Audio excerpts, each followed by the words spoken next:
I'm Tesla and I got paid early, so let's budget out $2,232.69. $29 is from my credit card cashback and the rest is from my salary. My credit card is already good to go, so I could just start with wealth building.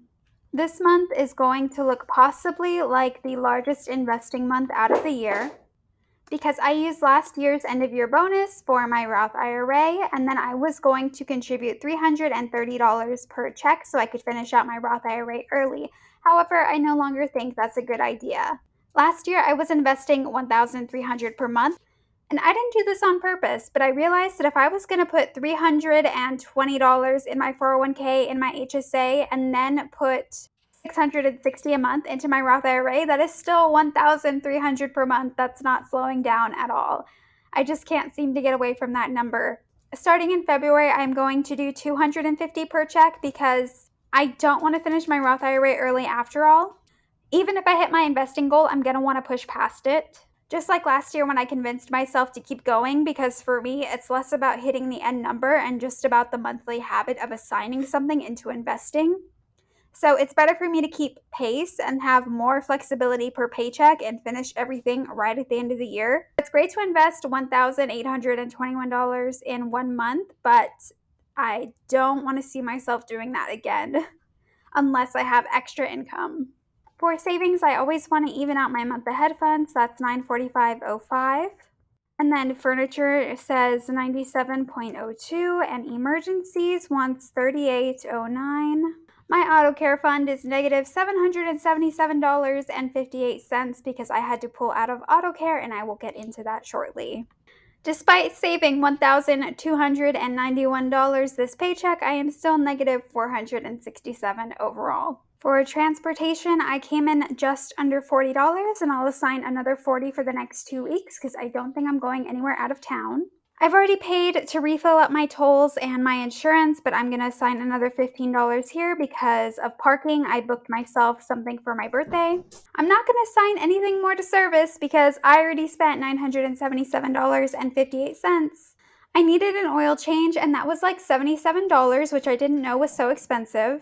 And then this is a funny callback to my 2023 goals video, because I said I would one day love in my auto fund to have my auto insurance deductible, which is $1,000, and then enough money to cover my tires. But I said I'm not going to worry about it. I think my tires are okay. So while I'm getting my oil change at Pep Boys, they tell me you really should get some new tires. And I think I'm going to get a second opinion. So then I go to Discount Tire and they tell me the exact same thing. And apparently my tires are more than 5 years old, and 6 years is basically the maximum. And he showed me how my tires were wearing unevenly, which is not a good sign, which means there's probably also an alignment problem. Not even dealing with the alignment problem, my tires alone were $900.88.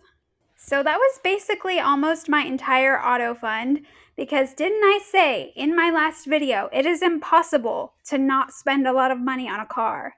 Now I'm going to have to save up again this year to build up that $1,000 back, even though I wasn't expecting to, and that's going to suck because my budget already feels tight all the time. And I wanted to replace my windshield wipers, but I'm not doing that anymore. I'm going to put that off. Bills are already taken care of. I wish my electricity hit the first of the month like all my other bills do. I hate waiting to see what the total will be. I'll put $10 for consumables, even though I don't actually think I'm going to need anything. I never bought a light bulb for the patio light because I found a bunch of light bulbs in a drawer, so I think that covered it. For improvement, I didn't know where else to put this, but I bought a trash can. I don't want to create another category for durables because I think it will be used so infrequently, and I already dislike having so many categories. It was a little bit over $25. Anyway, it's not pretty, but it is cheaper and it should get the job done. I bought an every plate box and then some frozen meals. And then I have 2 more every plate boxes that I think the charges will hit this month, and that's going to be about $94. I may cancel one just to have more flexibility, but I'm going to put $120 here so that way I have flexibility either way. I'm going to come back to dining out and junk food and just see what I can assign after everything else. I already bought toothpaste this month, so I really shouldn't need anything else, but I will put $12 for flexibility. This is the last payment to Osea, and I did not get my face threaded yet. I've been waiting a few days before my birthday, so that way on my birthday I can have a fresh face, so that'll be 28. So for healthcare, I got quotes for maybe 6 different therapists, and basically everyone in my area charges the same amount, $231 for the first appointment and $120 for every regular appointment afterwards.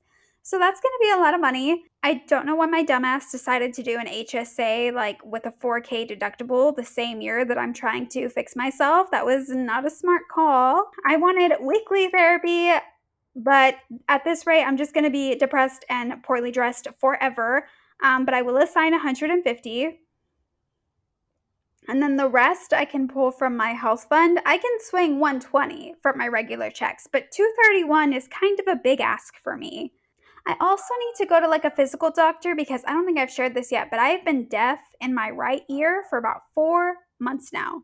I bought some Debrox because I thought it would be an earwax problem, but it did not make a single difference, did not work at all. So I think it's like a real issue, and I hate going to the doctors even when it's really bad because I just don't like to get bad news. So even though I've lost basically one of my 5 senses, I still haven't gone, and I'm afraid to tell my mom because then she'll get mad at me for not going to the doctor, but I just hate going, and I wait to go until it is absolutely desperate.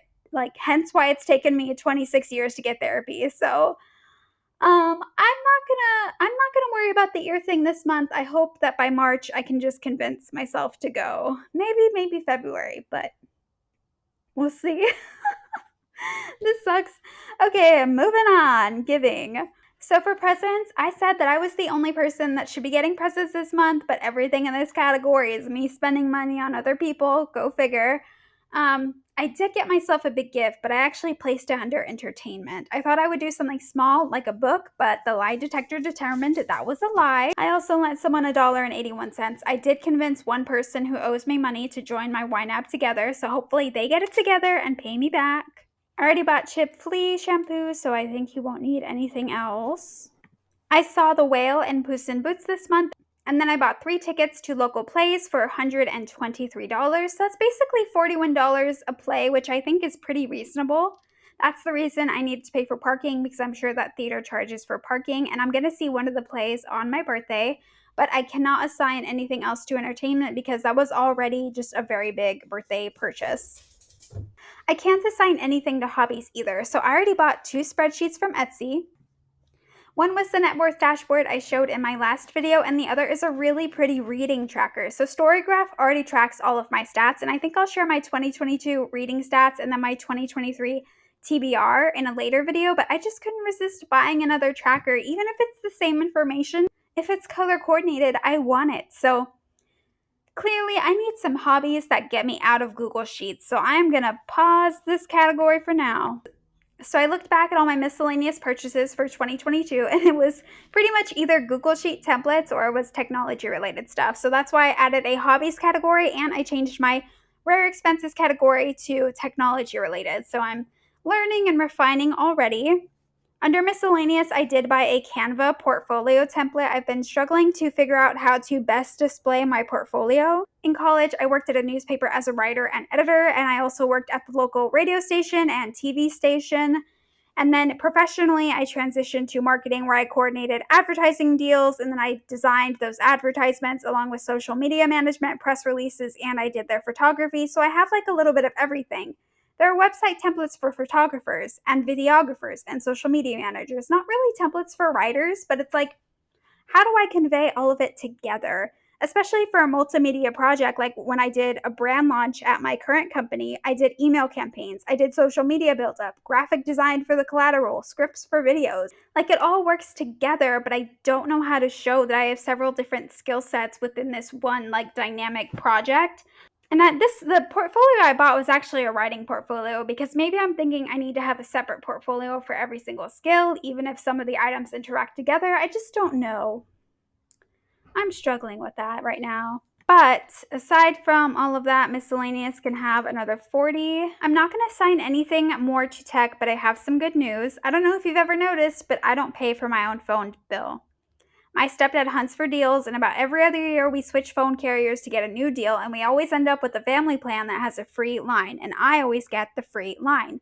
My stepdad also takes care of upgrades and whatever, and I was just talking about in my last video how I want to keep my phone for 2 more years even though I'm sick of it. Well, for Christmas, he was able to get me a free phone, and now I have an iPhone 14, which is so lucky and just right on time. However, that did mean some surprise purchases like a new phone case, a screen protector, and it has a different adapter, so I had to buy a new charging set as well. But I don't think that's bad considering my phone and phone plan are free. It also frees me up to buy some computer monitors because I didn't want to spend on a computer because that meant what if I didn't have enough money in that category and I had to buy a new phone. But now that I don't have to worry about purchasing a new phone, I can just purchase other things. And if I go for it, I might empty my savings category and I may not even refill it this year because I won't need to be in a rush to do so. So if I don't, then this could be the year that I actually end up with no savings. It'll be interesting to see what I choose and how that works out. Couldn't forget about food, could we? Going back to food. So I have $87.53. I'm just gonna put 20 in junk food, which let's be real, that is only two number one Taco Bell meals. That is nothing. That is really making myself be disciplined. I do have a lot of ramen though, so I should be able to make it these next 2 weeks. And then I would not assign $60 to dining out. But I have not had very good dining experiences this month. I was out of town on New Year's, and January 1st, I really wanted some breakfast tacos, but I must have been surrounded by the most Wonder Bread town because the only place I could find was Fuzzy Tacos. And I paid over $7 for 2 breakfast tacos. My grandmother better never see this video because she would curse me out in Spanish if she knew how much I paid for 2 flavorless tacos. And then later, I wanted some Mexican food for my birthday.